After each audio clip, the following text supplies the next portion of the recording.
Сәлем, бұл тез мультик. Алаки есімді балақайға әкесі Зуба нағыз арыстандар сияқты төбелесуді үйретуге тырысып жатыр. Бірақ Алаки оның орнына билегенді жақсы көреді. Әкесі Зуба арыстандар көсемі. Ол ұлына табандағы қалың көрсетіп, бұндай сенде де бар дейді. Оларға Макунга кеп, мен көсем болам, өйткені прическам мощный дейді. Зуба ұлына қара қалай төбелесу керек деп, Макунгамен шайқасқа түскенде, Алаки көбелекпен ойнап басқа жаққа кетіп қалады. Кенет ол қозғалған арқанды байқап, кішкентай әбішіне мысықтар ұқсап, соның артынан қуа жөнеледі. Бірақ бұл браконьерлер екен. Олар оны аман қалдырып, жәшікке салады. Сол уақытта Зуба шайқаста жеңіске жетіп, баласының жоғалғанын анықтайды. Ол баласын алып баратқан мәшинені көріп, оған қатты жүгіріп жетіп ап, баласын босата бергенде, оны браконьер атып түсіреді. Мәшине резко бұрылып, Алакейдің жәшігі аударылып, суға түседі. Құлағына оқ тиген әкесі Алакей деп мәшиненің артынан жүгіреді. Алакей болса сумен жүзіп Нью-Йоркқа жетеді. Оны адамдар тауып, Алакей балақай зоопаркте тап болады. Ол билеуді жақсы көретіндіктен адамдарға бірден ұнап кетеді.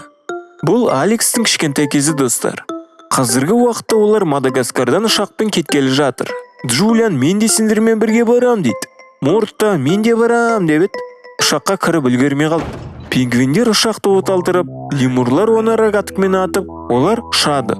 Ұшақта Глория Нью-Йоркқа жеткенде жігіттермен танысып, отбасы құрғысы келетінін мәлімдейді. Мелман, сен басқа жігіттермен свиданияға барғың келе ме деп сұрақ қояды. Бәрі оған қарап қалады. Содан ол жауап бермей, неге бізге сусындар әкелмей жатыр деп әңгімені басқа жаққа бұрып, пингвиндерге кетеді.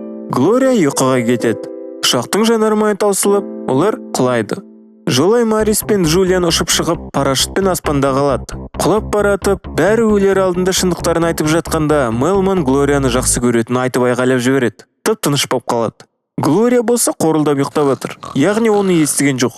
Ұшақ жерге құлайын дегенде, пингвиндер тізгінді қолға алып, жолай қағып соғып, оны қондырады. Бастысы бәрі аман есен, тек екеуі ғана жоқ. Шкипер екінің арысы берісіне дейді. Глория ұйқысын қандырып тұрды. Пингвиндер 6-9 айда ұшақты жасап бітіретіндерін хабарлайды. Шкипер Алексқа красавчик, жүгір бар, туалет қазып қош дейді. Төртеуі олардан кетіп, жолдан туристер мәшинесі шығып, вспышкаларымен суретке түсіріп кетеді. Алекс олар бұларды Нью-Йоркқа жеткізіп салады деген үмітпен қуалап жетеді. Олардың ішінде таныс апа бар екен. Алекс апа екеуі төбелесе бастайды. Нәтижесінде Алекстің бір тісі түсіп, ападан жосқы таяқ жейді. Апа лампышкасынан бір теуіп, мәшинеге отырып, олар кетеді. Алекс апаның телефонымен адамдарға звондағысы келеді. Бойы ұзын Мелман бір нәрсені байқап, олардың бәрі оның артынан еріп, өздері сияқты жануарларды көріп аң-таң болады. Марти, бұл Африка ғой дейді. Төртеуі оларға жақындап амандасып, олардың көсемдері арыстан шығады. Алекс, мен сізді танымаймын ба дейді. Көсем жынданғанда оны әйел тоқтатады.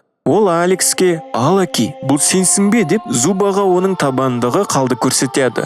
Алекс, жоқ, мен Алекспін дейді. Зуба, балам дейді. Алекс, мама, папа деп жылағысы келіп кетеді. Зуба, ұлым оралды деп жар салады. Макунга Зубадан құтылу үшін Алакиді пайдаланатынын мәлімдейді. Джулиан мен Марис, мистер Кредо немесе арабтар сияқты жүр, салам алейкум деп. Глория мен Марти өз үйірлеріне қуана қосылады. Мелман тіпті дәрігер боп жұмысқа кіріп алады. Зуба ұлының Нью-Йорк король екенін айтып, Алекс арылдап өнерін көрсетеді. Мелман бақсы болбаған, ал Глорияға Мото деген жігіт қырындайды.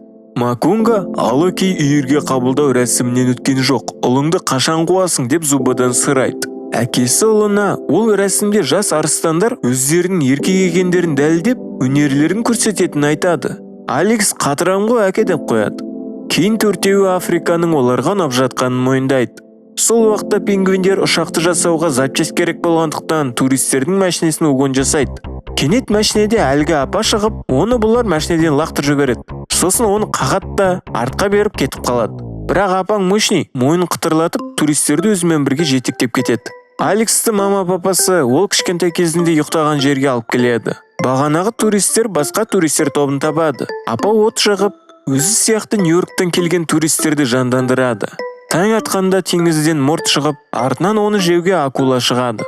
Мейсон мен Фил пингвиндарға көмекке көп маймылдарды алып кепті. Содан олар жұмысқа кіріседі. Рәсімге дайындалып жатқан Алекске Макунга кеп, Птица есімді қарсыласты таңдауға кеңес береді. Алекс ортаға шығып, Зуба оған қарсылас таңдауды айтқанда, әлекең Титсе дейді. Бәрі аң-таң болады. Титсе шығады. Алекс кәз билеп жарсамыз, айырамын деп ойлайды. Әлекең билейді. Бір кезде Титсе күшті соққы жасап, Алекс таяқ жейді. Макунга, Алеки сынақтан өтпеді, масқара. Зубаға енді оны қууға тура келеді. Өкінішті деп қуана айтады. Зуба оны қумау үшін көсем лауазымынан бас тартады. Макең онда көсем мен болам деп Алекиді үйірден қуады. Кейінірек Алекс әкесімен ұрысып кетіп қалады. Мелман дәрігерлік қызметінде. Жанындағы жирафтар оның үстінен бір дақ байқап, бұрынғы бақсы Джода сондай болған мәлімдейді. Дүйсенбі күні Джо жүрген, сәрсенбіде ол жоқ дейді. Содан Мелман дүрбеленге түсе бастайды. Марти зоопарктегі өнерін басқаларға көрсетіп мақтанады, бірақ олар бұл өнерді тез қағып алады. Марти өзін әрқашан ерекше деп ойлағандықтан көңілі түсіп кетеді. Сол уақытта көңіл күйлері жоқтар ұшақтың қаңқасында отыр. Бір кезде өміріне Риза Глория кеп, мото-мотомен свиданияға баратын хабарлайды. 2 күннен кейін өлем деп жүрген Мелман жынданып, олар ұрысып қалады. Және де жанында жүрген зебраның Марти емес екендігі анықталады. Алекс Мартиді танымағандықтан Марти ренжіп қалады. Содан Алекс жалғыз қалады.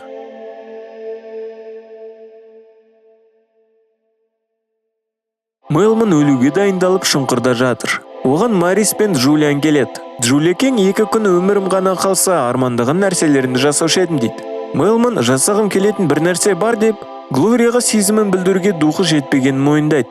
Марис, бәрібір өлесің ғой, несіне қорқасың, алға дейді. Мелман уа деп түре келіп, жүгіре жөнеледі. Күн батқанды жетіп ол Глорияның мото-мотомен кездесуде екенін көреді. Сезімін білдірмесе де ол, тыңда Матото, Глория ханшайым, күшті әйел. Егер мен сондай әйел тапсам, күнде гүл сыйлаушы едім. Орхидея деген гүл, ағын. Және таңертең таңғы асқа нанға май жағып әкеуші едім. Оның күлкісі сондай керемет дейді. Егер мен сенің орында болсам солай істеуші едім дегенім ғой деп ақтала салады да кетеді. Келесі күні қорықта су жоқ. Макунга халыққа көмектеспейтіндіктен Алекс көмектесуге сұранып жолға шығады. Ол Мартимен қоштасуға келеді. Басында Мартиді танымаса да ол Мәкеңнің жақсы дос болғанын мойындап жатқанда, жалғыз теріс қарап тұрған зебра Марти екенін түсініп қояды. Марти шығып, екеуі бірге жолға аттанады. Қара халыққа король Джулиан кеп, құрбан шалу керек дейді. Жанартауға құрбанды тастаймыз. Құдай бізге су береді деп мәлімдейді. Марис судың келіп келмеуі 50-50 дейді. Амалы қалмаған халық келісіп қуанады. Кім шығады дегенде Мелман мен дейді. Бәрі қуануда, Глориядан басқа. Жанартауға апаратын жолда Глория Мелманның оған деген сезімі бар екенін түсінгендей болады. Зуба мен Флориға Макунга кеп, Алекс су табуға қорықтың сыртына кеткенін хабарлайды. Зуба ести сала жүгіре жөнеледі. Алекс пен Марти адамдардың бөгет салғанын анықтайды. Бөгетті қалай бұзсақ деп ойланып тұрғанда адамдар бұларға шабуылдайды. Екеуі қашты. Бірақ бір кезде Алекс тұзаққа түсіп қалады. Содан Марти көмек шақыруға жүгіреді. Сол уақытта Мелман жанартауға түсуге дайындалуда. Бір кезде бақсы Джо кеп, оның аман есен екені анықталады. Глория кеп, олай жасама деп сүрініп жығылып, Мелман тұрған жер шытынап, ол құлайын деп қалады. Бақтымызға орай Гүлекең оны мүйізіне ұстап құтқарып қалады. Глория, анаяқта айтқан сөздерің шын жүректен болды ма деп сұрағанда, Мелман әрине дейді. Гүлекең Мелманды көтеріп, армандаған жігіті Мелман екенін түсінгенін мойындайды. Марти кеп, оларды Алексті құтқаруға шақырады, бұңдар деп. Содан олар пингвиндер мен маймылдарға кеп, ұшақпен шоуға келіседі. Сол уақытта Алекстан шашлық жасағалы жатыр. Алекс адамдардың Нью-Йорктан екенін байқап қалады. Әкесі Зуба кеп оны құтқарады. Бірақ екеуі қарулы адамдардың қоршауында. Зубаны атайын дегенде, Алекс Нью-Йорктағы зоопарктегідей өнерін көрсетіп, билеп әкесі екеуін құтқарады. Адамдар оның Алекс екенін таниды. Зуба Алексті бәрі жақсы көретініне таңғалып қалады. Содан бір кезде биге әкесі де қосылады. Сөйтіп олар билерін аяқтап, әлгі апа мылтықпен атқанда, команда дер кезінде жетіп, бұларды алып кетеді. Жолда бөгетті апамен бірге бұзады.